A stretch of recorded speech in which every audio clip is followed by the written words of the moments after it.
Hello আসসালামু আলাইকুম guys, কি অবস্থা? সবাই কেমন আছেন? আশা করি সবাই ভালো আছেন। আজকে চলে আসলাম মুন্সিগঞ্জ হরগঙ্গা কলেজ। আর এসেই দেখি কলেজের বাইরে থেকে ভিতরের পরিবেশটা খুবই সুন্দর ও মনোমুগ্ধকর পরিবেশ।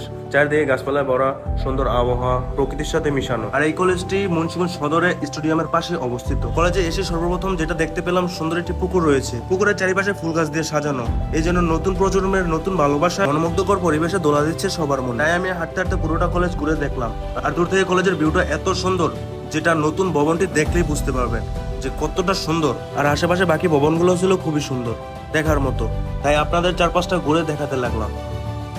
তাই আমি দ্রুত হেঁটে পুকুরের কোনারে চলে গেলাম। আর ওই দিন মানুষজন খুবই কম ছিল, অল্প ছিল, তাই আমার ভিডিও করতেও কোনো সমস্যা হচ্ছিল না। আর গাইজ, এখন আপনারাই বলেন, নতুন ভবনের ভিউ, পুকুরের ভিউ, ফুলের ভিউ, মানে চারপাশটা মানে এতটা ভালো লাগতেছে, এটা আপনারাই বুঝতে পারবেন, আমার কিছু বলাও লাগবে না। এত সুন্দর ভিউ এখানে আপনি না আসলে বা নিজের চোখে না দেখলে কখনো বুঝতে পারবেন না। তাই চারপাশের ভিউটা বারবার নিয়ে নিচ্ছি। আর হ্যাঁ, এটাও বলে রাখি, আমার সাথে ওই দিন কেউ ছিল না বিদে আমি ক্যামেরাটা অন্যজনের হাতে দিতে পারতেছি না। আর তাছাড়া নিজেও ক্যামেরার সামনে আসতে পারতেছি না। তাই আপনাদের সাথে আমি নিজে একাই ভিডিও করে দেখাচ্ছি পুরোটা ক্যাম্পাস ঘুরে। এই ক্যাম্পাসটার ভিতরে খুবই সুন্দর, মানে এই চারপাশটা মানুষ বসে থাকে, মানুষ দিয়ে ভরপুর থাকে। ওই দিন তেমন একটা মানুষ ছিল না, খুবই ঠান্ডা পরিবেশ। তাই আমিও বেশি দেরি না করে কলেজ থেকে তাড়াতাড়ি বের হয়ে গেলাম। আর আপনাদের ভিডিওটি কেমন লাগলো অবশ্যই কমেন্টে জানাবেন। সবাই ভালো থাকবেন, সুস্থ থাকবেন। আল্লাহ হাফেজ।